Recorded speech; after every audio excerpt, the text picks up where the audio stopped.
దళిత క్రైస్తవుల రిజర్వేషన్లపై సుప్రీంకోర్టు తాజాగా ఒక కీలక తీర్పునిచ్చింది.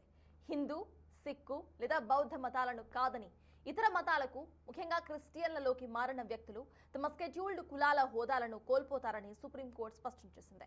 క్రైస్తవ మతంలోకి మారిన దళితులు రాజ్యాంగబద్ధంగా లభించే ఎస్సీ రిజర్వేషన్లను కానీ ఎస్సీ ఎస్టీ అట్రాసిటీ చట్టం కింద లభించే సేఫ్టీని పొందలేరని కోర్టు తీర్పునిచ్చింది.